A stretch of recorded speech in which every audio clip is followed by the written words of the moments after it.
Hey there, everybody. It's PTPop here with all four lobes of my brain securely bound behind my back. And welcome to another episode of PTPop, a mind revolution, where I lead you out of the rabbit hole, one grain of truth at a time. And on tonight's show, I've got a great guy, Mike Williams, uh, author of Sage of Quay Radio, Beatles conspiracy theorist, world renowned Beatles conspiracy theorist. And tonight we're going to talk about Mike's background as a hypnotherapist and how hypnotism may, in fact, be used in the production of popular music that we all listen to every day. Thanks for being on tonight, Mike. How's it going? That's going very well, Peter, and thank you so much for inviting me back to your show. Yeah, that's awesome. Thanks for being here. And I know this is kind of a deep topic, um, but I think you'd be the perfect person to talk to about this. How did you get your start as a hypnotherapist? Going back to 2009, I was looking for some good books on near-death experience because I was always fascinated by it. And in my search for a good book, I stumbled upon another book that had to do with spiritual regression, hypnotic regression, and past lives and life between lives. And that book was from the Michael Newton Institute. And the title of the book was Memories of the Afterlife.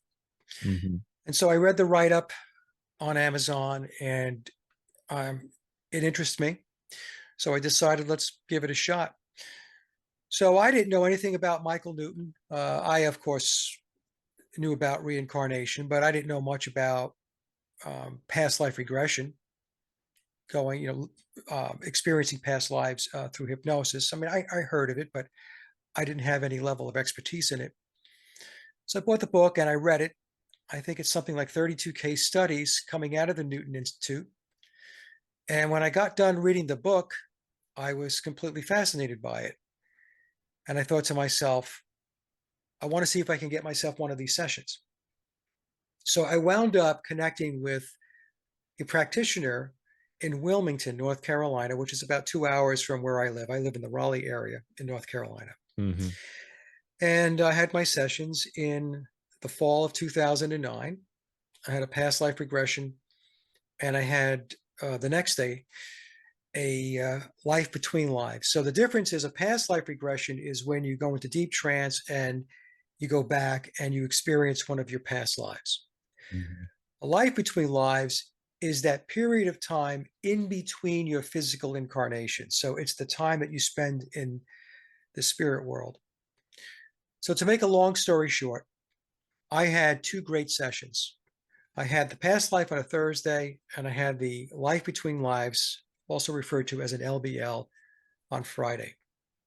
So when I drove home after the Friday session, I was thinking this was an amazing experience. And a few weeks after that, I decided that I would like to train in this type of work. And so what I did was I contacted my practitioner. Her name is Brenda. And when I went to see Brenda for my sessions, I didn't know who she was. She was just a practitioner that was, uh, uh, she was a referral on the Newton Institute's website. And I asked her, I said, hey, do you know of any good schools where I can train to become a hypnotherapist? And she says, as a matter of fact, I do. Hmm. She teaches, she taught. So I took her course. And I took her course in the early part of 2010. And it was a very exciting time. It was just something that I really, really wanted to train for. I thought the my experience was great. I knew that the work would be great. And so by June of 2010, I was completely certified, not only in clinical hypnosis, but also in past life regression. And that's Okay. when I started my practice in mid 2010, and I was in practice, private practice, for 12 years. I had a very busy practice, and I did hundreds upon hundreds and hundreds of sessions, both spiritual sessions, which would be past lives and between lives, and also clinical hypnosis, helping people to quit smoking, vaping, drinking, weight, Sure. all that stuff. So uh, I was board certified by the International Association of Counselors and Therapists. And that's what I did for 12 years after my stint in the corporate world. So I spent 32 years in the corporate world, Pete, and Wow. 12 years of private practice as a hypnotherapist. 4 of those years overlapped because what I was doing was I was uh, working to bridge to a new career once I retired and left the corporate world. So, Hmm. yeah, and I retired from my practice in September of 2022. I Okay. felt 12 years was long enough. I was 63 at the time, and my daughter was pregnant with our first grandchild, and my wife and I wanted to spend more time with the kids Yeah. and to do other things, quite frankly, other than work. So you get into hypnotherapy. So at what point did you connect the dots between hypnotherapy, pop culture, and music, and what music may be doing to the masses that the masses are unaware of? Well, I connected the dots early on, not so much with the music industry, but um, as far as mainstream news was Yes. concerned. Yeah. So once I became trained in hypnosis, and I was also a a instructor. I was a hypnosis instructor. I was with the International Association of Counselors and Therapists. That's my teaching was sanctioned by them, and I worked actually with the person I went to go see for my first sessions, Brenda. We became very good friends and colleagues, and we worked together for almost a decade. Hmm. So during that period of time, early on, I should say, but as time progressed, I was able to apply my knowledge of hypnosis and techniques to other areas in our reality. But the news, the mainstream news media was it was very, very obvious. What did you see in the mainstream media that stuck out to you? Repetition. So the key to hypnosis, the key to getting somebody to change their behavior. So hypnosis is really about behavior modification. So if we approach it from that perspective, Hmm. and so when you watch the news, you're going to see a lot of repetition. And the inner mind or the subconscious mind loves imagery. This Hmm. is Oh yeah. very, very important. Yeah. So let's just, as an example, let's pick on a cable network like Fox News. So the first thing they're going to do is they're going to present some kind of conflict, some kind of tragedy, some kind of shooting, something that's disruptive, something that is dysfunctional, something that is worrisome to most people. Sure. So they set the table that way. And then what they'll do is they will have looped video that they will show over and Yeah. over and over Yeah. again. And Yeah. a lot of people will ask, gee, don't they have any more video than that? Why do they keep Yeah. showing that loop? Well, the reason why they're showing that loop is because they're trying to pull you in and nail it into your inner mind. Now, if you think in terms of your mind having a hard drive, it's a very good analogy. So these files get written to the hard drive. So these loops, because Hmm. the inner mind loves imagery, it's taking in this video. It's taking in the whatever it is that they're showing you. They show it repeatedly over and over and over again. But not only do they do that, but then they have the quote reporter or the anchor person talking, and what they're giving you is hypnotic suggestions, Yes. worry, concern, Yes. tragedy, be fearful, And they and do it with tone of voice. tone of And, voice. and the editing of the loop you're talking about, I've noticed this in films. I learned this on my own. It's very quick edits. Yes, It's like no more than 3 seconds of the guy laying bleeding on the ground. Then you cut to the car. Then you cut to the building and crashed, and then back to the guy leaning on the ground. And it's very fast. It's staccato. Is that Yes. right? Am I onto something there? Yes, no, that's Yeah. exactly right. Yeah. And the other trick that they use is you'll see spinning logos. So Fox Yeah. News will have this. Now, this is eye fixation. So when you people tend to watch the logo going around, what this does is Yes. this lulls you into a trance. So Yes. there's four basic trance states: beta, which is your waking state; alpha, which is below beta. This is a light trance state. This is where you're at when you're watching TV, when you're Hmm. watching a movie. Below that is theta. Theta would be when you go into hypnosis, deep Yeah. meditation, and then delta. Delta is sleep. So beta, Okay. alpha, theta, delta. So when you're watching television, you're watching Fox News, and you see that spinning logo, and you're watching the loops, and the reporter or the anchor person is giving you these hypnotic suggestions, you're being lulled into a trance state, and now you're taking this all and you're in hypnosis.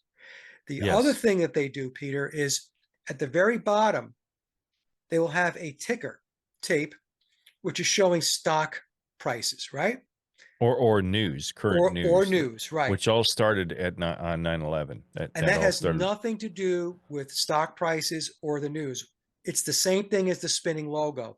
You're watching it go across the screen and you keep watching it Wow. and you're watching. It's like when you go to bed at night and you read a book, a lot of people will say, I want to read a book at night to relax, but I can't get past a page or two before I feel sleepy. Hmm. So this is the same thing that's going on. Now, the other thing that they do is they have the use of colors. So blue and red are very Hmm. popular. Yep. So aside from being Masonic colors, the Blue Lodge and the Red Lodge, blue, from the mind's perspective, is received as very calming, the voice of reason. Don't worry, Yes. everything's under control. Yeah. So a lot Yeah. of times you will see the reporter or the anchor person or somebody that they're interviewing will be wearing a blue shirt, Or there were the background. They're bathed in blue backgrounds, light in the background. Yeah. exactly, and or they'll wear a blue tie. So when they Yeah. bring somebody on, they have a blue tie, a blue jacket on. They're talking to them. They're presenting this person as the voice of reason. This is the person that's going to have a calming effect. Everything's under control. No need to worry. Yeah.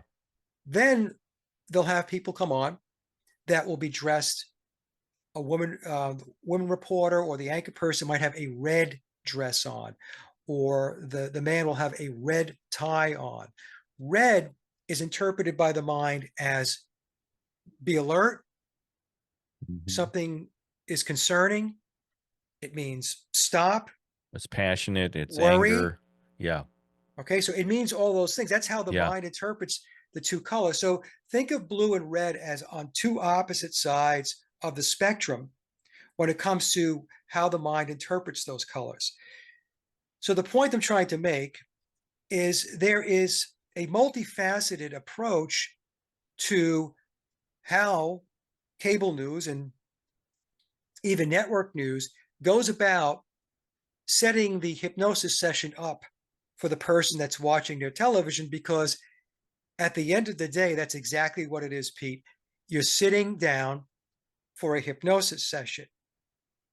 Let me ask you something really quick about the news. Yeah. Local and national, they do death, murder, rape for 25 minutes. Then the very last story is a little puppy dog was found today in a bushel of hay and it was rescued. And why do they, is there any science to where they end it with the soft puppy dog story? Or is that just a production thing? I think it's probably a production thing, and also so that they can say that they balance the scales between all the heavy, dark stuff. And look, we gave you a little happy Yeah, yeah. piece of footage here in a little segment.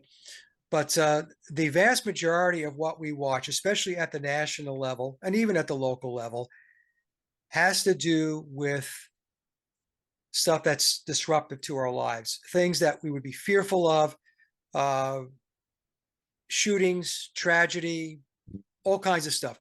Exactly. Every time a hurricane comes, what do they say? It could be the worst hurricane in 100 years. Every hurricane has that tagline.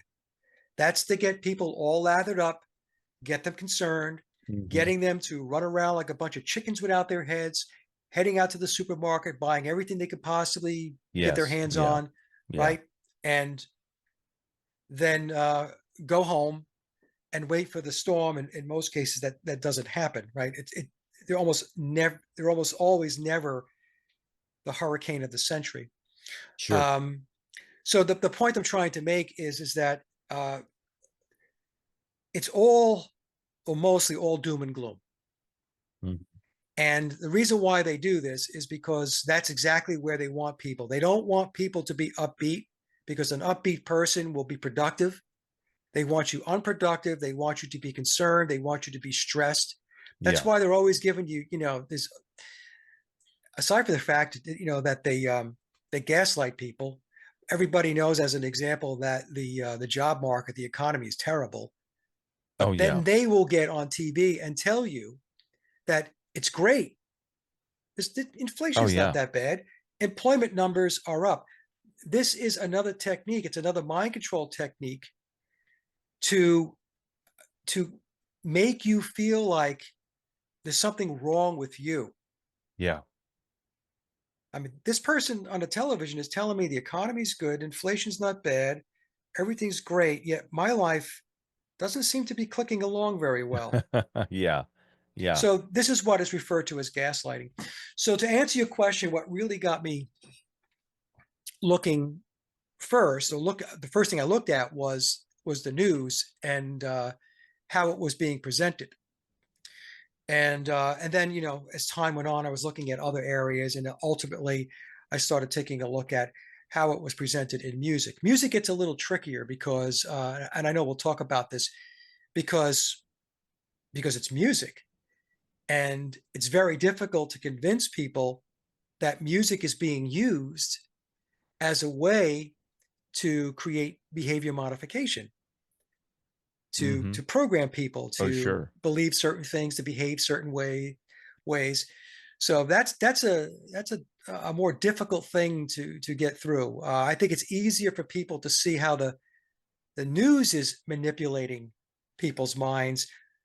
It's a little more difficult to convince them that their popular music or their bands are doing that. Sure. And that's one thing I forgot to mention at the beginning was we're both Beatle fans, and when Yeah. I was a kid, the Beatles consumed my life. I mean, it was almost instantaneous. From the moment I heard "I Want to Hold Your Hand" and "She Loves You," I was obsessed, and I stayed that way for a good 20 years, where I would actually get into fights with people, not physical fights, but verbal altercations, defending my band and just buying anything I could related to the Beatles, and it was all I thought about night and day.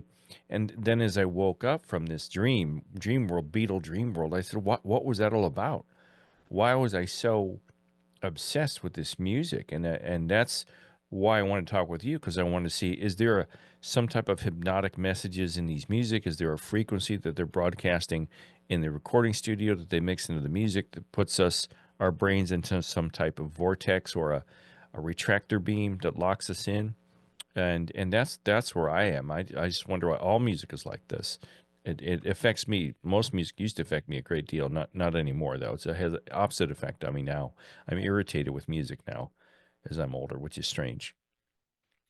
It's the first thing we have to, I think, visit, um, is to go back to what Tavistock is very good at. So Tavistock, for those that don't know, from a deep state perspective, Tavistock is the propaganda and social engineering headquarters of the New World Order, the deep state, however, or whatever label you want to apply to the shadow government. And two things that they're very good at is creating cults and getting people to think in a childlike manner, Hmm. to keep adults from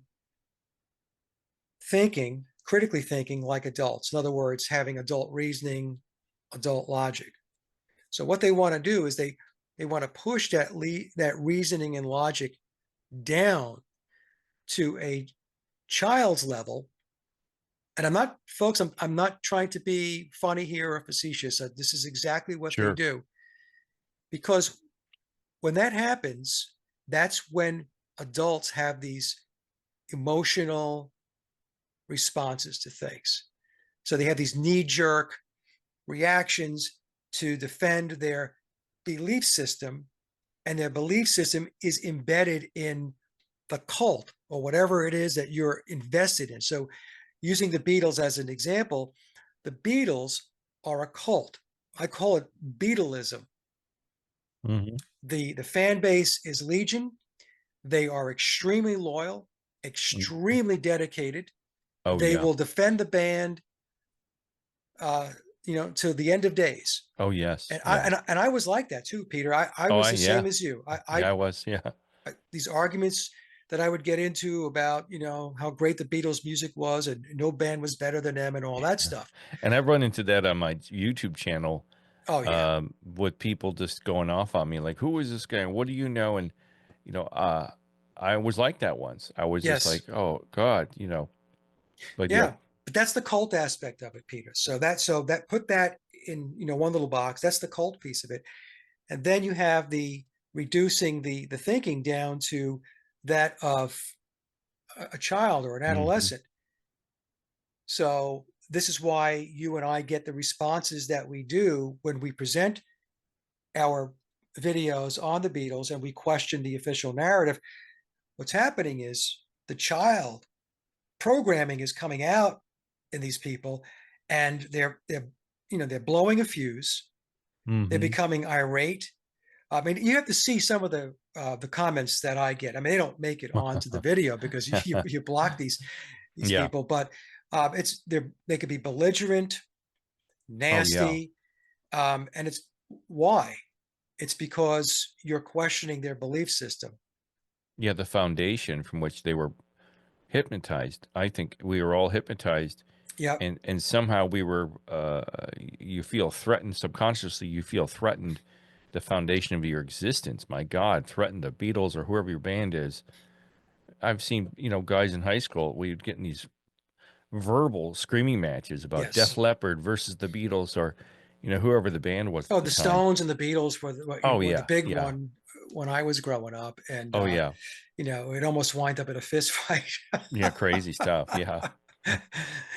So you have to start from that perspective, and the reason why I want to start there is because you have to understand that everything that goes on um, in the entertainment and the music business, that is not happenstance. It's not just rolling along organically and naturally, and it's not coincidence that certain things are happening. Hmm. It's all very, very planned out by, and for the sake of simplicity, I'll say the deep state and the various functions within the deep state, with Tavistock, like I said, being the center, the focal point for brainwashing and social engineering. Sure.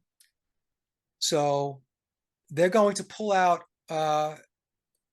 every rabbit they can out of the hat, and one of those rabbits is frequency and vibration, sound. So music is sound. I mean, it's frequency, it's vibration, Sure. and it's been long known for a very long time by those that study psychology and psychiatry that music has a tremendous impact on shaping people's emotions and their feelings, and also can alter their behavior, their ways of thinking. Um, Pete and I, folks, have a document that goes back to 1965. It has to do with the Beatles, hypnosis, and communism.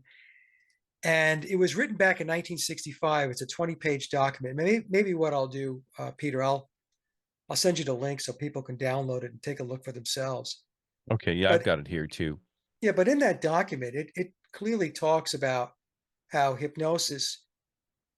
how music can be used to put people in a hypnotic state. Sure. And it talks about how this begins at very early ages when we're kids, Oh yeah. certain songs. And of course, the 20-page article, it's actually a small, I guess 20 pages would be a small pamphlet or whatever. makes its way into the Beatles and the Beatles sound and all of that. And that there is a science behind popular music to transform the way people think and the way they react and the way they behave. So, hypnosis is behavior modification, and music is one of the tools in the toolbox to create behavior modification. Yeah, and the article touches on the article says that the Beatles are basically a communist plot to undermine the youth and the family structure in America at the time, um, through the use of these hypnotic beats and frequencies and harmonies. And the article was kind of dissed because of the Cold War between the two countries, communist Russia and America. And I found it kind of fascinating because as you read it, you're like, now you understand it. But back then, I can only imagine this guy probably got flack like crazy for being a lunatic, because of McCarthyism and everything else that was going on at the time. Yeah, so I know we don't want to major on this, but to Yeah. explain that, the communists, when they talk about a communist plot, what they're really talking about is Marxism.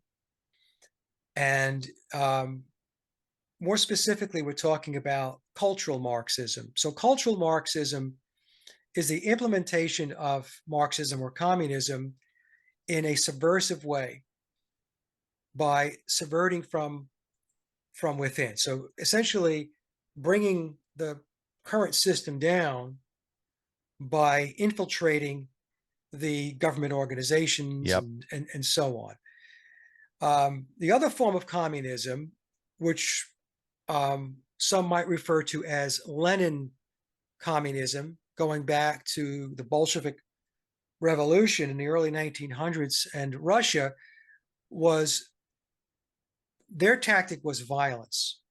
Yes. But what happened in the 1920s and 30s, that was the formation of the Frankfurt School. The Frankfurt School is out of Frankfurt, Germany, and it was uh,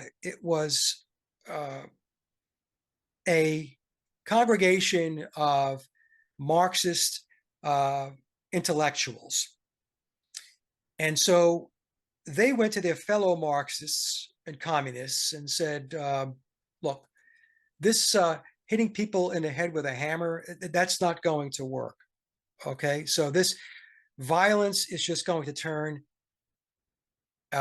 it's going to turn people off. And so we're not going to accomplish our goals. So the goal of the Frankfurt School was to have a subdued approach to implementing Marxism. And one of their leading intellectuals there was a guy by the name of Max Horkheimer. And Max had said that they will implement Marxism in a very methodical, incremental way, and in such a way that the population, the masses, won't even know. So, so that's why when they talk about the Beatles, that article that from 1965 that you and I were just talking about, when they talk about the Beatles and communism, they're really talking about the Beatles and the implementation of cultural Marxism, because the Beatles were one of those one of those tools to bring about the change in a very subtle way. When I say subtle, I mean without the violence, without revolution. It's a Hmm. quiet revolution. It's a revolution that's taking place that took place very, very methodically. So, but the article, like you said, Peter, I'm sure back in the day that guy probably got clobbered because Oh, sure. they would have thought he was some kind of fringe lunatic. But now having the hindsight of 60 years later and looking back 60 years, we could see that the people involved in that article and that analysis, they had a pretty good grasp on what was coming. So, what connection do you see or do you make between your education and your experience as a hypnotherapist and what you hear and see in music?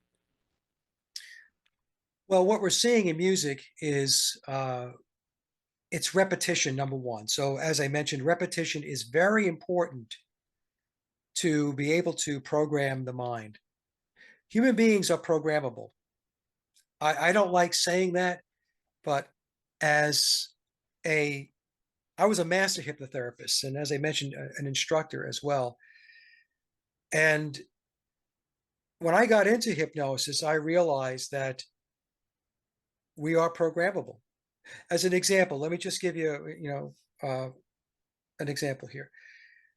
So people would come to see me, and they were smokers, and they would say, "Mike, I've tried everything. I've tried everything to stop smoking, and I just can't quit." Peter, I got, I would say 98% of my clients who smoked to stop smoking after 2 sessions within a week. So I would schedule two Wow. sessions within 7 days. And after the second session, they didn't smoke anymore. Wow. I had the same success with people that had problems with drinking, in particular, binge drinking.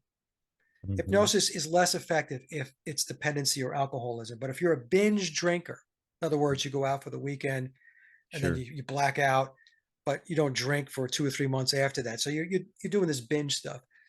Um, I had a very high success rate to get people to stop binge drinking, Wow. um, to get people to stop vaping, for people to lose weight, release weight.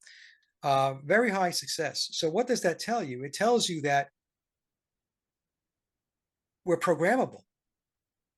So how does that work? It works because think in terms of there's a hard drive in your mind, Hmm. and that hard drive has files.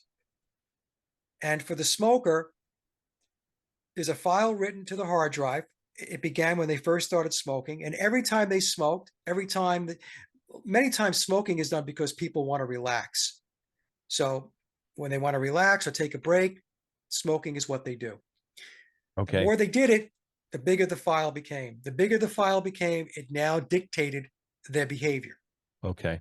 And apply that to just about anything. So if somebody has a lack of confidence, it's the same thing. There was a moment in time where something happened where their confidence was questioned, or they felt that, or they were questioning their confidence, something where they felt like maybe they fell on their face. That Hmm. file got written to the hard drive. And now going forward, anytime they were engaging in a situation or interacting in a situation where confidence was required and they were doubting themselves about whether they had the level of confidence and ability to get something done, that file was strengthened. And it gets to the point where the person later on in their life says, I don't have any confidence. I completely lack Sure. confidence. Right. So it's the same thing when we talk about music. So when we experience music, especially music that we like, it writes a file to that hard drive. And so we have an appreciation for that particular band or that particular genre of music. And so we continue to buy records or CDs or stream or whatever, however you listen, and we're listening and listening and listening. And as you do that, what's happening is that file that got dropped early on in your life is now being fed and enriched with continued inputs and reinforcement of that particular style of music, something that you enjoy. Okay. And so what happens now is you're completely bought in. So in the case of myself, I go back to the Beatles. So, Beatles music when I was a kid, you've heard me tell this story 100 times, but I was 9 years old when I was begging my father to take me to go see Yellow Submarine in 1968. At 9 years old, I was Hmm. already like this little Beatle freak. Oh yeah. Yeah. And so I love the Beatles. And so anytime a Beatles song came on, it reinforced my desire to love the Beatles, want to be like the Beatles, pick up and play guitar like the Beatles, on and on and on. So that's how it works. That's how it works with just about everything in our life. The more we engage something, the more it feeds and reinforces those files. Sure. And then, like I said, it defines our behavior. And in some cases, it will define who we are. Oh yeah. So that's how I started taking a look at music as well. And I mentioned to you before we got started with the show, uh, music is frequency, it's vibration. And the social scientists have known for a very, very long time that frequency and vibration has an effect on human beings because we are vibrational, frequency based Sure. beings. Even the earth has a frequency. That's right, the Schumann resonance.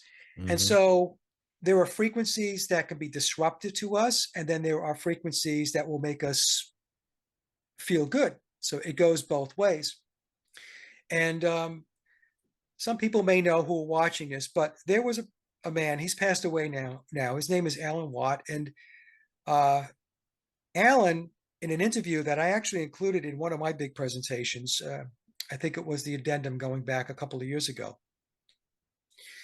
And he talked about going back to the Beatles, how George Martin wasn't just a producer, but George Martin was skilled in acoustics and sound and Hmm. how it affected the listener. So in a way, when you think about it in those terms, aside from being a producer, George Martin was a social scientist, Hmm. a social engineer. So from the perspective of the Beatles,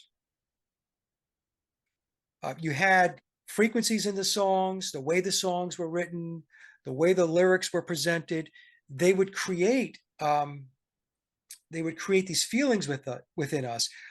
I know for me, Pete, whenever I listened to Sergeant Pepper or the Magical Mystery Tour album, because of the psychedelic um, genre, Sure. the way the music was put together, the way the lyrics were put together, um, I sensed color.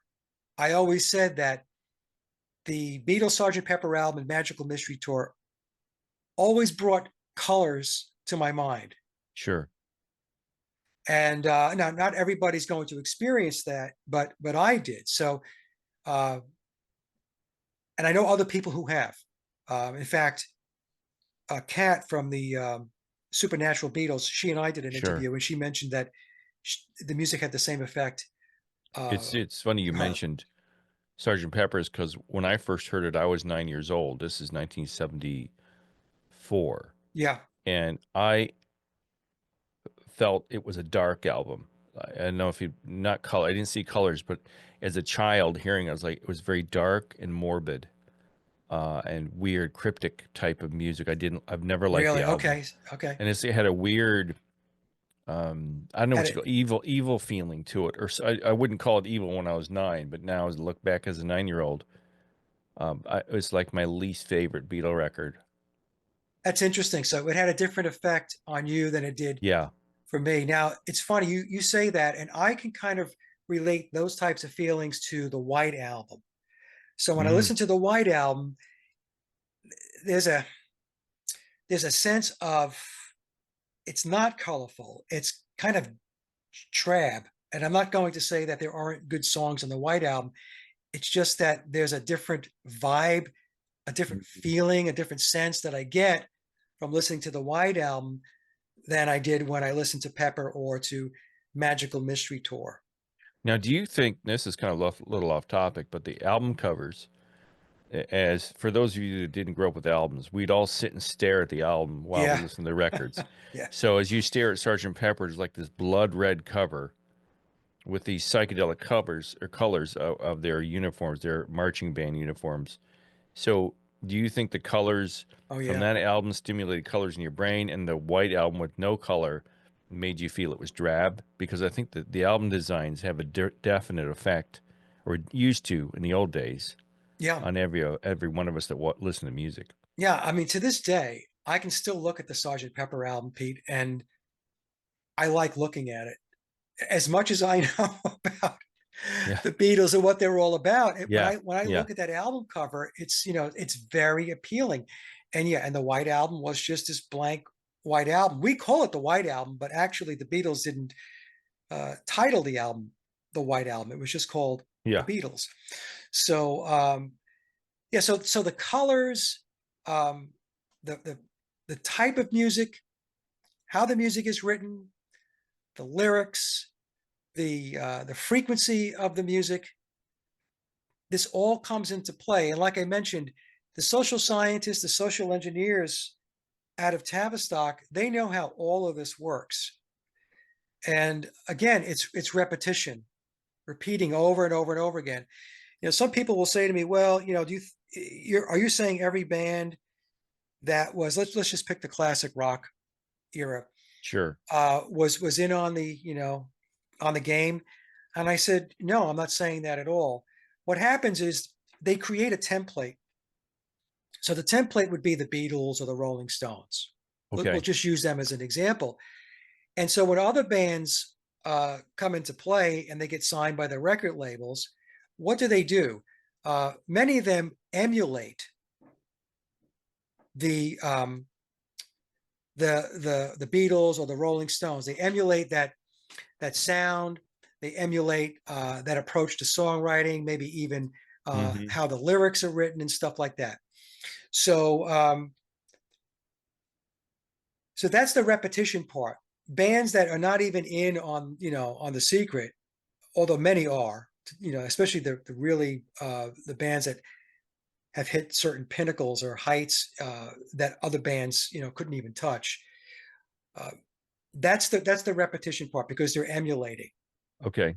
you know, and so they don't have to be in on The Secret. Well, They're the just repetition part would be the rhythms. The rhythms and the music are similar. right. The structures of the songs are Structures of the similar. songs. Yep, yep, The beat, the tempo. It's Stones, Who, Beatles, Kinks. It's right, all very similar right.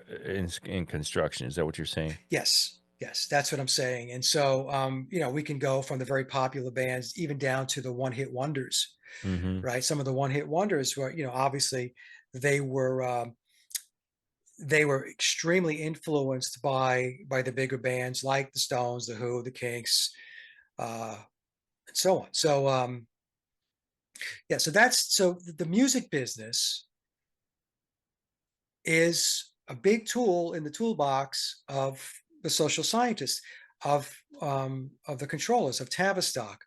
So it's used to manipulate. It's used to change behavior. It's used to change morals, ethics, lifestyles.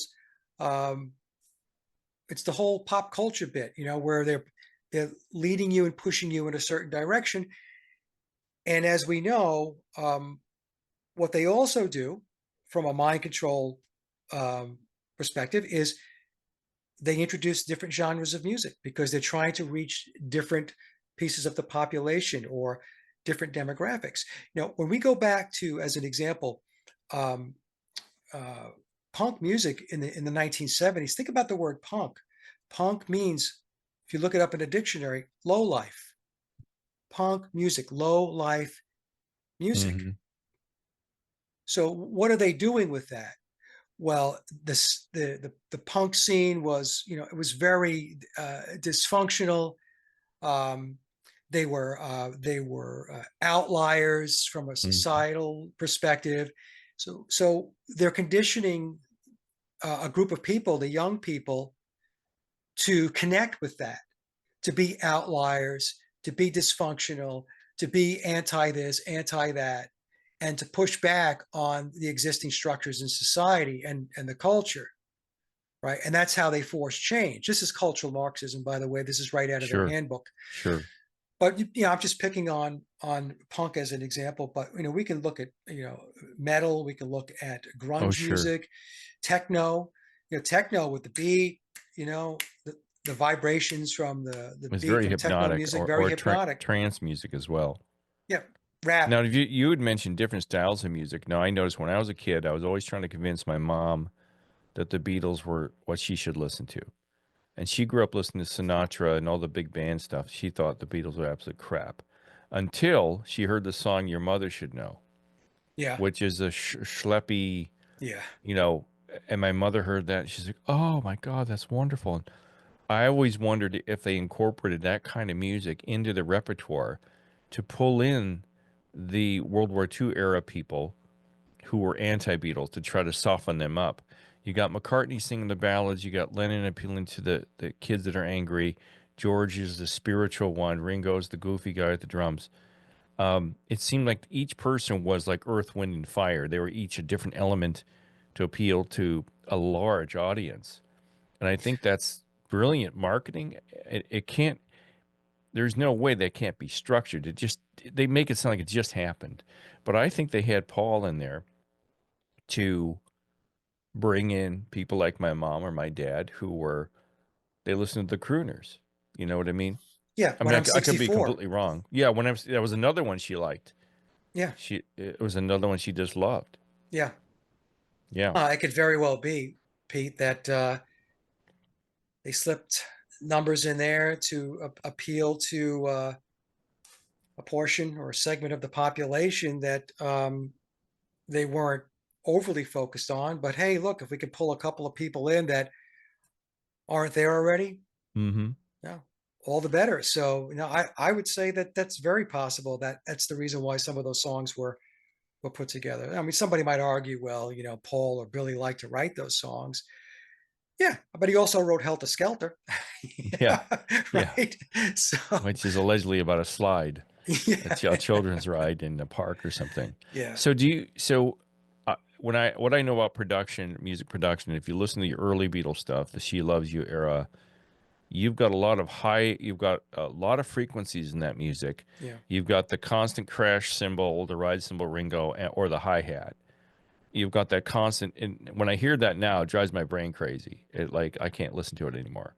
When I was a kid, it creates a hysteria in the brain. The high range of the cymbals, the driving beat. You don't really hear the bass too much in the old recordings. And I noticed that some of their more popular songs are Paul singing the higher range, which seems to be extremely popular. It seems like most pop songs, you got a guy singing almost in a falsetto voice.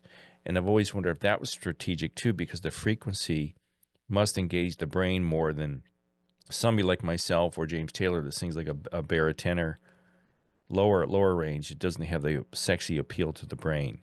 Have you ever looked into anything like that? The Well, frequencies. what I can do is for this show, I printed out this article. It's from October of 2012. Okay. It's titled "The Power of Music: Mind Control by Rhythmic Sound." Oh, okay. Okay, so let me just, I highlighted some areas. I think that this will answer your question, Peter. So there was a psychologist who performed some research. Her name was Annette Shermer, and she published her findings at the Society of Neuroscience at a meeting in New Orleans. And she said that rhythmic sound not only coordinates the behavior of people in a group, it also coordinates their thinking. The mental processes of individuals in the group become synchronized. So when you think about like Beatlemania, Mm. if we apply Beatlemania to what I just read here, many Beatle fans, when they became Beatle fans, their mental processes, the individuals in the group became synchronized. They Yeah. became, they're part of the cult now. This finding extends the well-known power of music to tap into brain circuits controlling emotion and movement, to actually control the brain circuitry of sensory perception. This discovery helps explain how drums unite tribes in ceremony. So think Wow. about that. Yeah. Why armies march to bugle and drum into battle. Why worship and ceremonies are infused by song.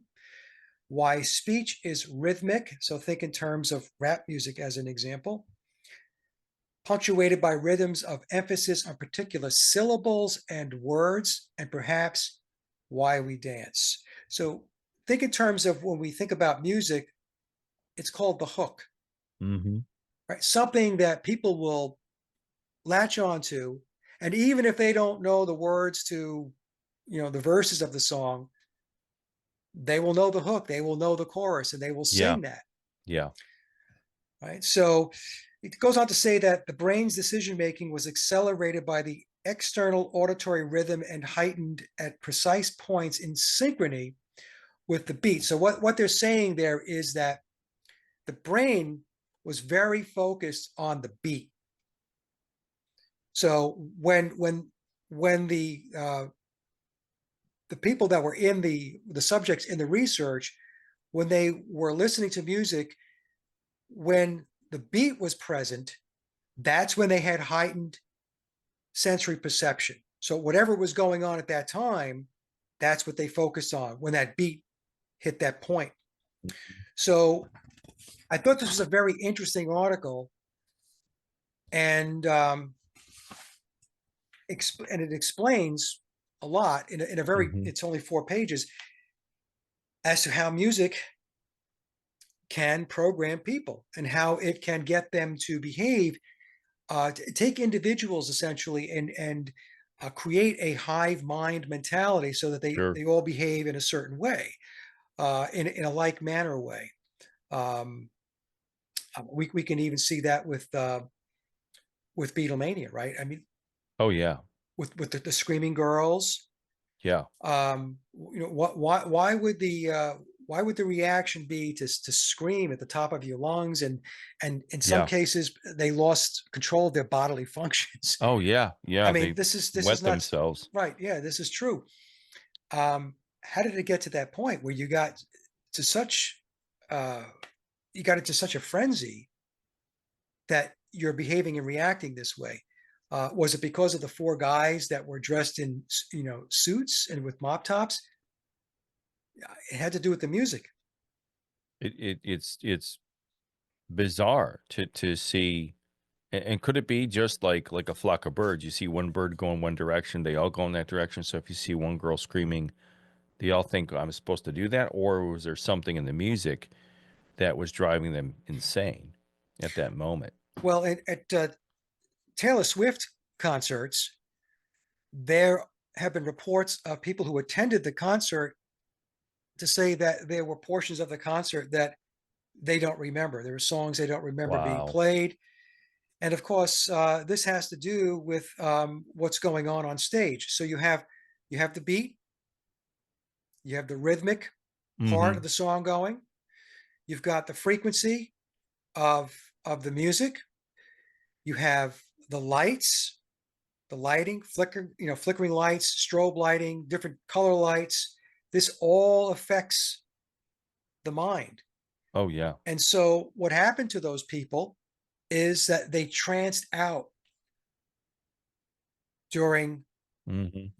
during the concert. Now, when you're in trance, folks, that doesn't mean that you're lying on the ground and you're passed out. You could be in a trance, Yeah. standing up and looking like you're alive and well, but you're lost. You're lost in thought.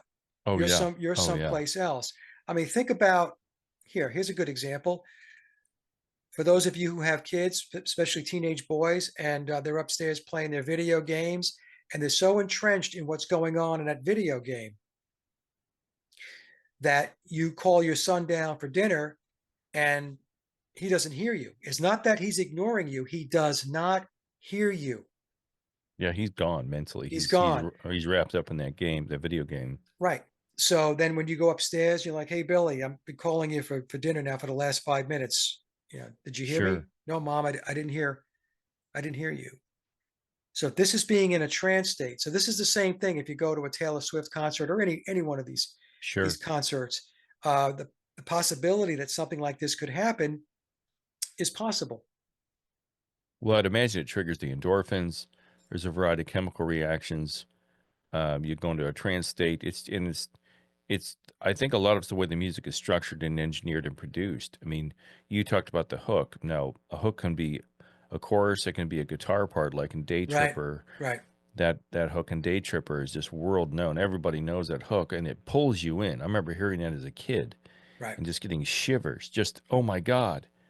I don't know why. I hear it now, and I've heard it so many times I can't stand it.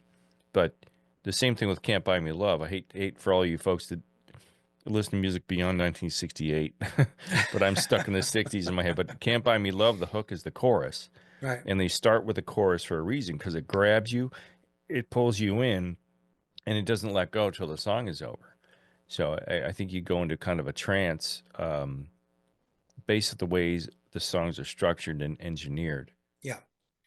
Because And if what, that song was sung in a lower range, it was like "Can't Buy Me Love," yeah, people would be no, like, "Ugh," but Paul's screaming it, right. kind of, and I don't know what it does to the subconscious mind, but I think it grabs it pretty good.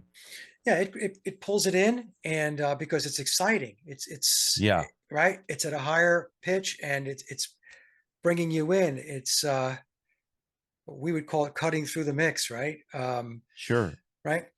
So, and the way it works is they pull you in with the music, and once you're bought into not just the Beatles, but pick any band that people follow. I Oh, mean, sure. today, Taylor Swift has the Swifties. That's a cult. Oh, yeah. The Swifties are a cult, and so what happens is once you're pulled in by the cult of celebrity and the cult of the music, then what happens is they can steer you because now they have followers, Oh, yeah. right? So with the Beatles, you get pulled into the music. You love the Beatles. You're buying all their records. You're sitting there for hours listening to the music, like you said, staring at the album covers and all this. And then the Beatles would come out and they do a press conference and they would say, "Well, I think this and we think that." And so now what's happening is, you know, because you're Yeah. into that mind control, you're bought into the cult. You're invested in it. So now what they say that they believe now becomes your beliefs. Yes. Yeah. You start to think in those terms as well because you're like, oh, okay, I didn't think of it that way, but because Paul McCartney and John Lennon or Mick Jagger or Keith Richards are saying this, then I'm going to listen to this. This is why so many musicians and entertainers and celebrities are rolled out anytime there's an agenda item that needs to be pushed. So, I mean, the big one recently was the March 2020 event with the face coverings and the shots, right? Sure. Sure. I mean, they rolled everybody out. I mean, they rolled out McCartney, they rolled Yeah. out, you know, they rolled everybody out, and Every that's celebrity in the world. Yeah. every celebrity in the world. So why is that? That's because of the mind control. It's because it starts off as hypnosis, and then they've got you hook, line, and sinker. They reel you in, and now they become they become your Pied Pipers. Yeah. They're going to tell you what it is that you should do, not do, what you should believe, not believe, where you should go, not go, and this is how they control the masses. Oh, yeah. Essentially, what they are is they are social engineering tools in human form. Exactly. Yeah. You There are know? tools in their toolkit to manipulate each and every one of Yes. us Yeah. and push different agendas. Yes. Um, I think it's kind of fascinating because I always wondered if the producers like George Martin, I don't remember who produced the Stones and all the other bands, but did they sit down specifically, or does a producer take an unknowing band into the studio, go, hey, I like this song, but let's arrange it like this because the producer knows that it's going to create a certain mental effect because they're trying to sell records, number one. But I've always wondered if the producers and the engineers are the wizards behind the curtain, trying to manipulate the masses. Like, did I George Martin sit down and say, let's put the chorus first because that's going to grab them? I don't think Paul and John sat down and said, let's put the chorus first, No. if they even wrote that song. Right. So there must be a whole science, Yes. either knowingly or unknowingly to the band, that's going on to structure it a certain way so it will sell and, get out to the masses. Yeah. I think, Pete, for the big time producers like a George Martin or Quincy Jones, I'm going to bet that they have a very good understanding of the social science behind using music as a way to shape society and to create behavior modification. I'm not saying every producer is schooled in Yeah, this, yeah, but there are those. I would say the big names have a pretty good idea on how to go about doing this. And then it also goes back to what I was saying before, the whole emulation piece of it. So it would go for producers too. So there will be producers. I'm going to assume there were producers that thought George Martin was the greatest thing since the light bulb as far as music production goes, right? Yeah. So they're going to emulate George Martin's style. How did George do this? How did George do that? You know, all of that. So even if they are not schooled um, in how to incorporate elements into the production of the music that's intended to affect people from a social engineering perspective, they're still doing it because what they're doing is, they're mapping to a template of somebody who does do that. So they're bringing in elements of George Martin into their production process, Hmm. and you can create it that way too. That's the thing. There's a cascading effect as well. It's not just everybody has to be trained in this stuff. True. You get a True. few leaders, right? Hmm. And then people follow and emulate those leaders. Right? It's Well, like it's the thing when they talk about like self-help, and they'll say, pick somebody. If you want to be successful, pick somebody that you admire, somebody that's very successful, and sure. then study them. We hear this all the time in like Yeah. self-help Oh yeah. books, Oh yeah. right? Hmm. So what is that saying? It's saying be like them, do what they do, be like them. So I'm going to say that that little self-help technique is also applicable in the music industry. Well, if you listen to modern music, they just repeat the same thing over and over and over. I can't pinpoint a specific song, but anytime I hear a current song, it's just maybe one or two verses and then they repeat the chorus 10, 15 times or Yeah. a certain phrase. And I'm like, they're just trying to condition people into feeling sad Yes. or feeling angry or I was in the locker room the other day. I was working out and there's music in the locker room and it's all classic rock and it was all I started feeling really sad. I'm taking a leak and I'm feeling sad. I'm like, why am I feeling sad while I'm taking a leak? Well, here it was a Journey song, one of these sad Journey songs that I went to high school listening to from some girl broke up with me in 1982. And I'm sitting there feeling sad because, what's his name, Perry? Yeah, Or Steve who? Perry. Or I'm like, oh, it's because this Journey song is playing and I'm having a flashback mentally to 1982. And then I'm thinking, why do I need music in the locker room? Right. It's everywhere. Music is every. I went to a coffee shop the other day. I don't know if you have them on the East Coast. They're called Seven Brew. It's a drive-through coffee shop. And as you drive in, you're just awash in music from the PA system outside this coffee shop. Yeah. Modern pop rock. And I'm like, why is there music everywhere we go? And I just have a theory that it's because they're constantly trying to manipulate us. Yes. There's no need we have to have music everywhere. We've got in the restaurants, in the bathrooms, in the drive-throughs. And I think it's a tool they use Gas to put it. stations too, Pete. Oh yeah, Go yeah, to pump your gas at and the it's pump. yeah. Isn't that crazy? And there's video screens now on the gas pumps, which Yeah. I don't know why we have to watch video while we're. I don't know if you have those in the Carolinas, but Yeah. it's just insane. I'm sorry I go off on these tangents because I finally have someone that I can talk to that understands No, this. no, Because it's great. It's great. Me too. I mean, a lot of well, times I'm talking to myself when I do this stuff. I don't know what your wife thinks of this, but I try to talk to Meg and try to show her. But I'm afraid if I show her too much, she'll get depressed because she's still lost in it, and it's Yeah, her escape. And I'm like, I know if you bring somebody down too quick, it could have devastating effects on mentally and emotionally. I believe because when I started to realize all of that was going on with the media and the music and movies and TV, I just stepped. It was like this horrifying moment. Oh wait, it's all a lie. And I don't know if that sounds paranoid or sick, but I think it is. it is. I can't watch any. I can't. I hear Lester Holt come on NBC and I'm like, change the channel. I cannot listen to that guy.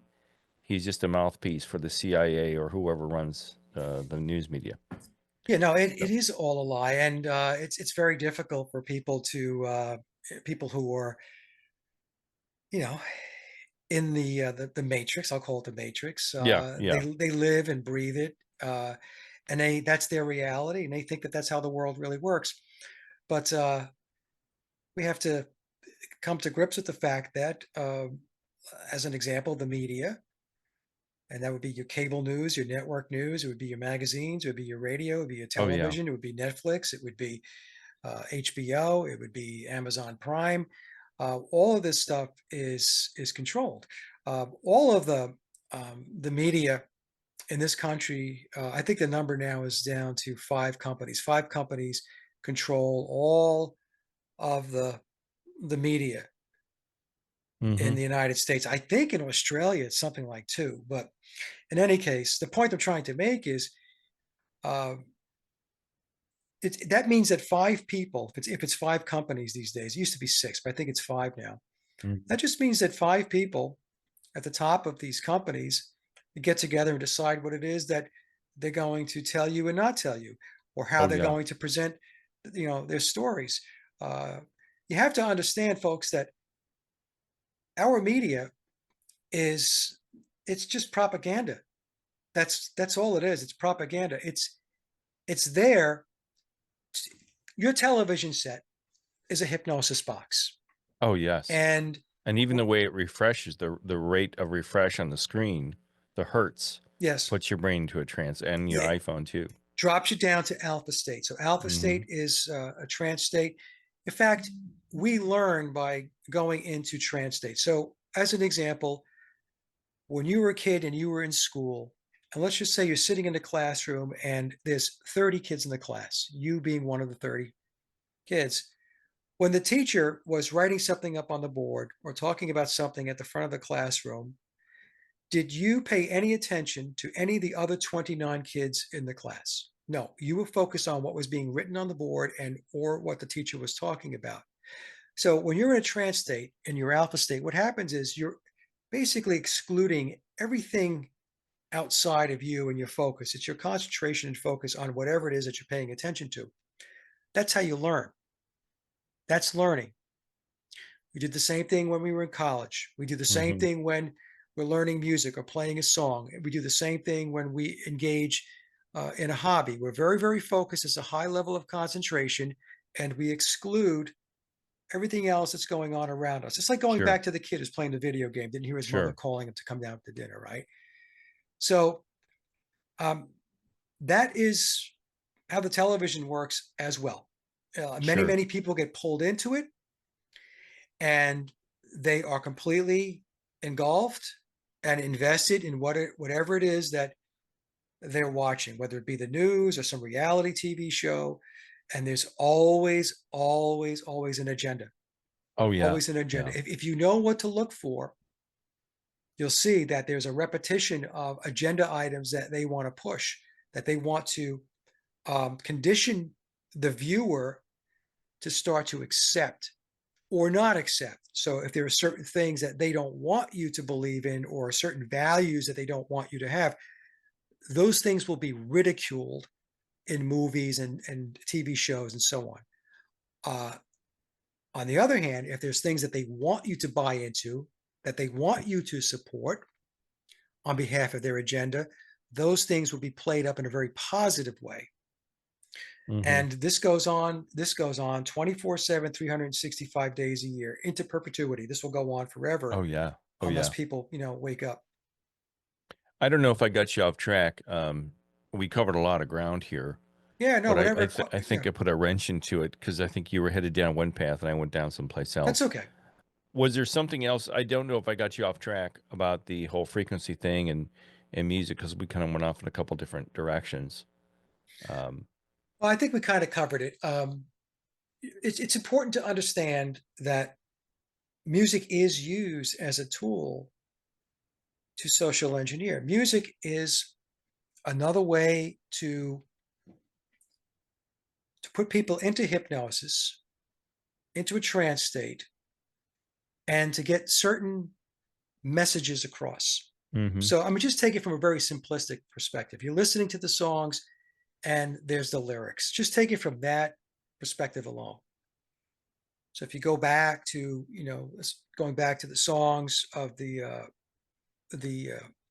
British Invasion, classic rock, punk music, just pick a genre. And if you're constantly playing these songs, especially if you have a favorite artist, and most people do, Yeah. you're constantly listening to these songs, playing them over and over again. You're constantly listening to these lyrics. Mm-hmm. So you've got, I read the piece before about the rhythmic aspects of music. And from a science perspective, there's no question. I mean, it's not a theory. Mm-hmm. They absolutely know that music, because of frequency and repetition, Yeah. will condition people. In fact, it was Bertrand Russell in that article that you and I talked about earlier about the Beatles, hypnosis, and communism, Sure. where he was quoted. Bertrand Russell was an elite out of the UK, and he was like an elite. He had no use for the subjects. Everything needed to be run by the elites. That we can't make decisions for ourselves, and so we need an elite class to do all of that for us. Mm. And he very clearly said, going back to that article in 1965, that now again, this is 60 years ago. He's being Sure. quoted and saying that um, verses put to music and repeated are extremely effective Mm-hmm. in shaping people and conditioning people to help the behavior modification along. Sure. So the rhythm, the backing track is what gets you into the different state of mind in the subconscious, Right, and then the lyrics are the programming. right, If they want you to feel happy or sad or angry, like AC/DC, it's just an angry, angry sound. right. I listen to that to work out too sometimes because it gets my blood pump. But when you listen to it, it's very dark. Again, the singer singing really high up, and it gets your brain in like this frenzy. So I think the words, I don't know what their words really tell you to do, but there must be some meaning behind some of these bands' words that they want you to listen to. Is that Yeah. what you're getting to though? Like the Yes. words are what they're telling Yeah. you? The lyrics are important. Yeah. Even if they're simple lyrics, and even if you don't think they're important, a lot of songs will in a subliminal way push sex. Yes. In Yeah. right in subliminal ways, they will push uh, anti family types of Sure. values. Yeah. If we take rap music, I mean that's the most prominent example of just extreme dysfunction as far as a cohesive society goes. I mean, a lot of the rap artists, um, and their songs were filled with violence, Oh yeah. Yeah. and of course, uh, rap was created for the very purpose of infiltrating the inner cities and creating this dysfunctional society within the inner Oh city yeah. inner city population, and creating violence. And none of this stuff is by chance. I mentioned in one of No. my shows, Pete, going back several months ago, there was an article in AARP magazine, and which I don't read. I mean, I get it for the discounts, but I don't. My wife and I go through the magazine to just kind of pull out all of the propaganda. AARP is loaded up with propaganda and fear tactics to Oh, is try it to. really? Oh my God! I mean, Oh. just to make the senior population very, very concerned and stressed Oh, I didn't out. know that. It's just unbelievable. It really is. And they almost always have an entertainer or celebrity. Yes. Yeah. Ringo Starr was on it a couple months Yes, ago. yes, and Samuel L. Jackson is on the Yes. current one. And so Yeah. that, again, this goes to the Pied Pipers. This goes to the people that you're going to follow and listen to, and they're going to say, you should do this, you should do that, you should think about this, you should think about that. And that's basically to shape you, to kind of get you to fall in line and march along single file toward a particular objective or agenda. But the Um, thing that with Bertrand Russell that I now I agree with what he's saying because back then America post-war was the nuclear family. They had the father who went to work, right, made enough money to support everybody, buy the house, have a car, have the food, mother stayed at home. Life wasn't perfect, but for some reason, kids wanted to rebel. But what were they rebelling against? They were rebelling against stability, good jobs, a good economy. Now, after all this rock music hit in the 60s, the entire American family fell apart. Yeah. Both parents started working, divorces escalated, everything went to shit. Yes. And that's how I was, we were both in that Hmm. scene. And so I think whoever created rock and roll of the 60s, I think their plot worked or their scheme Yeah. worked to undermine the integrity of the American family and the Yeah. It was Western Tavistock. culture. It was Yeah. Tavistock with feeds coming in from the Frankfurt School. So the Frankfurt School and Tavistock basically came into being at the same time in the early 1920s. Okay. So and all of these deep state entities, they're all interconnected. This is what people have to really understand. They're not standalone. They're not out there. They're not islands unto themselves. They're Hmm. all working together. And so, they knew exactly what they were doing. If you remember back, in fact, it's not even that long ago, but over the last 20, 30, 40 years, we would hear the term the culture wars. There's a Hmm. culture war. And I remember, listening to this back in the 70s and the 80s. And, I didn't think anything of it. I was young. The culture wars, I didn't care. Yeah. Oh, yeah. Whatever. But as I got older and I got more into the research, I knew exactly what they were talking about. So when they talk about the culture wars, the question that should have been asked is what cultures are at war? What, I mean, when you say culture wars, there's usually two people or two entities or two Sure. organizations Sure. fighting each other, right?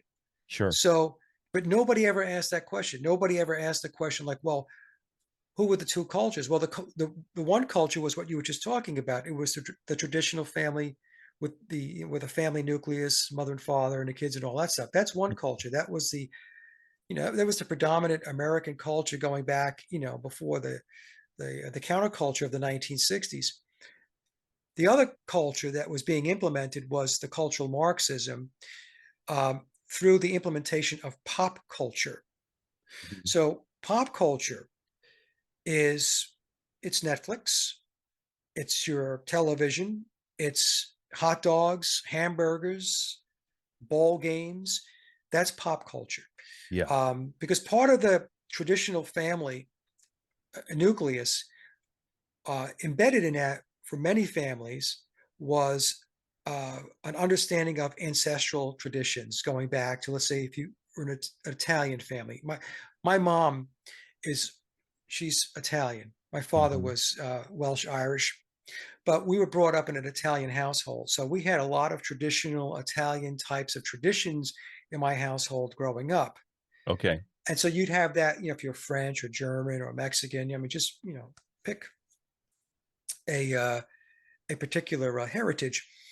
Um, but what the social scientists of Tavistock and the Frankfurt School needed to do was they needed to break that down. They needed to get rid of that because if you have traditions and values outside of what they were looking to implement, then they can't implement their plan.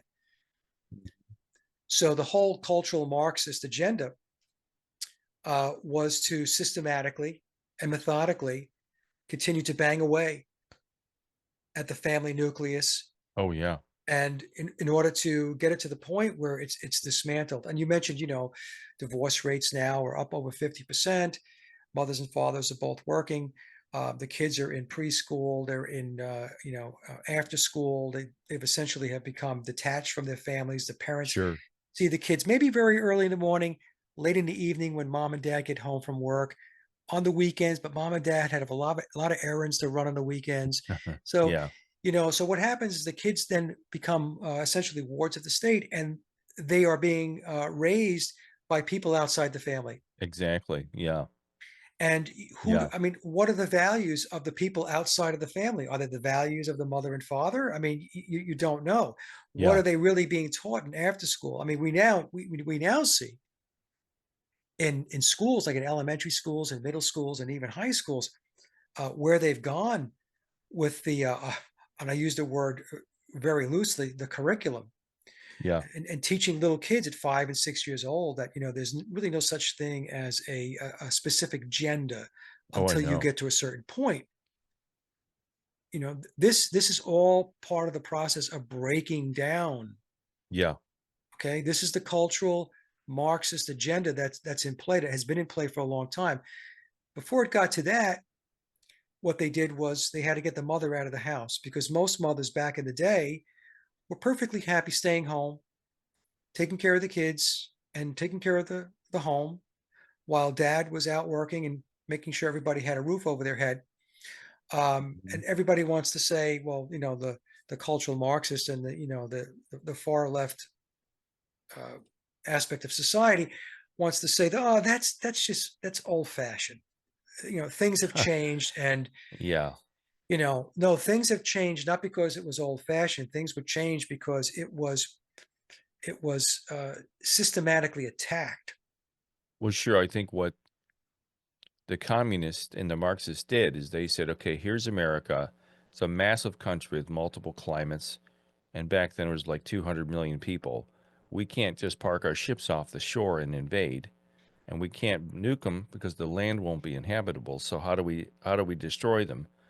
Well, we'll infiltrate their police stations and their politicians and their Right? White House, and Academia. we'll academia will destroy the family. And they I mean, look at us. Look, I mean, people are so confused. They don't know if they're boys or girls. They don't know what restroom to go in. They don't know, you Yeah. know, you can't afford anything now.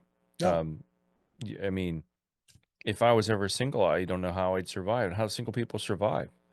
So I think they've methodically destroyed our country Yes. without firing a shot, is what I'm trying to say. And I think that's just what they were trying to do, and I think they've succeeded. Yeah. It's a whole problem, reaction, solution, right? So Yeah. it's to create the problem. There's going to be a reaction.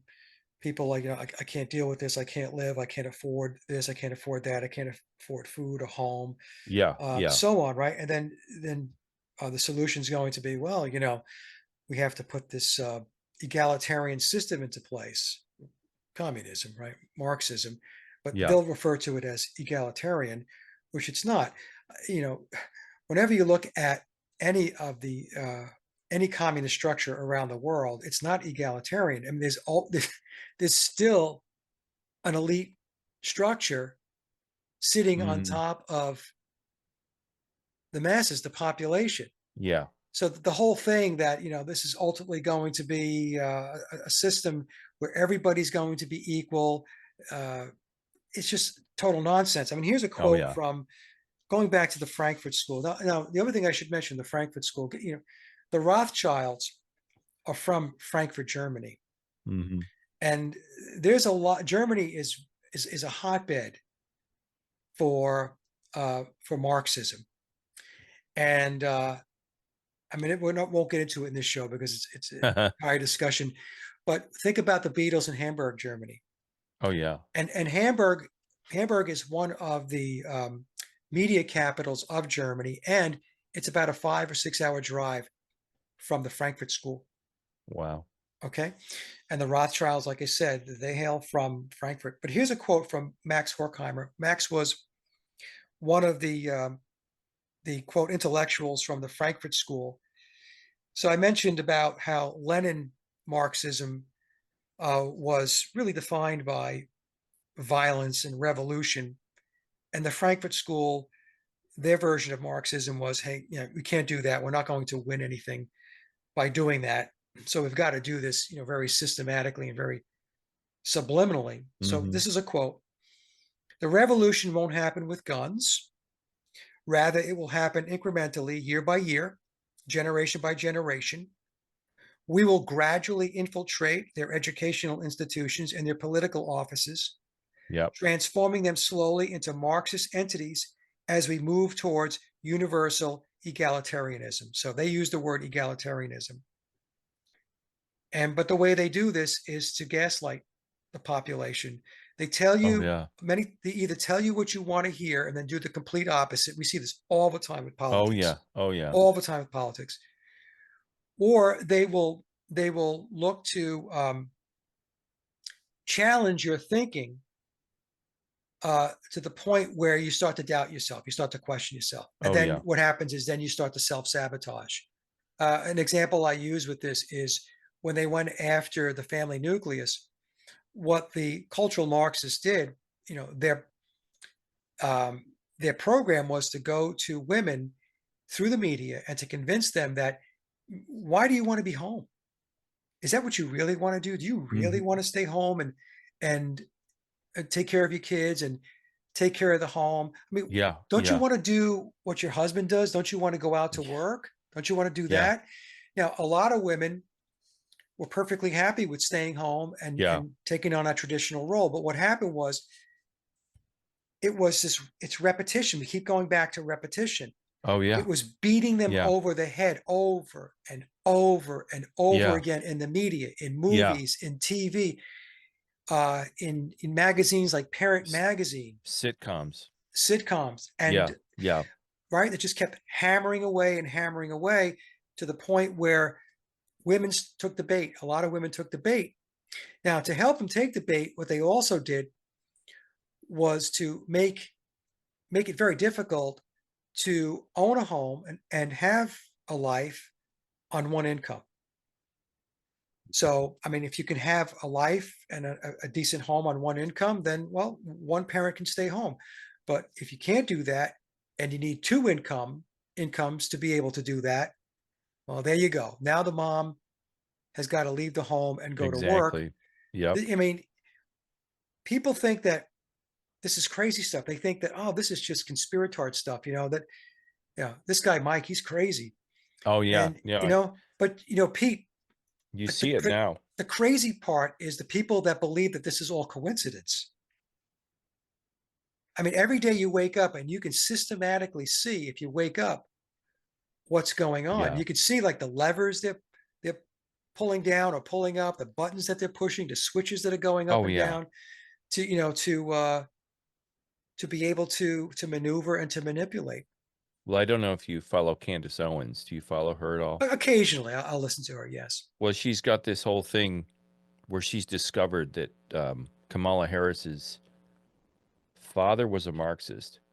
I think it was her father, her grandfather. It was her father was a Marxist, and that Kamala poses as a young lady with this woman that she claims was her grandmother. But Candace discovered that it wasn't her grandmother; it was help. It was a black woman that was help or a She said it was maid. her mother. Yeah, she said it was her mother or her Yes, and grandmother. it wasn't her mother in her And book. but Yeah. anyway, Kamala's a Marxist. Yes. And she's, oh, no, no, no, I'm not. And she goes out there and cackles and laughs and tries to gaslight us. But it turns out I'm seeing all of this now. It's like, okay, they're trying to get her into office so they can perpetuate what they've been Yeah. doing for years. I don't know what Trump is. But it's funny when you start to see it all, you begin to go, well, what do I just go live in the mountains, Yeah. and build a cabin or you see it everywhere. Well, most people don't even know what a Marxist is. They don't even know what it represents, Peter. That's the problem. So it's the term has been the term does not have the same impact as it Yeah. used to have because people don't understand the history. They don't understand going back to Karl Marx and understanding the Bolshevik Revolution in Russia, understanding the Frankfurt School and everything else, in between. But Hmm. they have a lot of terms. So Marxist, communist. You'll hear some of these politicians. Hillary Clinton used to say that she was a progressive. Well, progressive is another term for Marxist. Sure. So if Kamala Harris turns around and says, I'm not a Marxist, I'm not a communist, I'm a progressive." A progressive, I mean, in the minds of the average person means they're progressing, they're moving forward, right? And Yeah. then they then Yeah. they then they interpret that as moving forward to a better place. No, it doesn't mean that. It means progress. To progress means moving forward. It doesn't mean you're moving forward to a better place. It Yeah. There's doesn't no, mean that. who knows where you're going to end up. The They other, don't, they don't tell you where you're going to end up. Obama was the same thing. Obama was a Yeah. Marxist progressive, and his slogan was hope and change, right? Hope and Hmm. change. What does that mean? What does hope and change mean? Well, it's open for interpretation. The word hope and change means different things to different people, right? Hmm. So that's why they throw these little taglines out there And that's how they pull people in, because they know uh, that it's leading. It's they're going to leave it Sure. to the person to interpret what it means. They will never define what hope means. They will never define what their version of change means. They're going to leave it to you to interpret Yeah. it. And a lot of their taglines I've seen are in Marxist doctrine. I don't know if hope Yes, and change is one of them, but some of the things, their mantras are very Marxist. but part of the cultural Marxist game plan is to they create slogans. Yes. Yeah. So if you research cultural Marxism and you research the Frankfurt School and and these other entities that are involved in this, slogans are very Mm-hmm. important, because people grab onto slogans, and most people just parrot whatever it is that they hear Mm-hmm. from the television set. So slogans are very important for them to be able to push their agenda forward.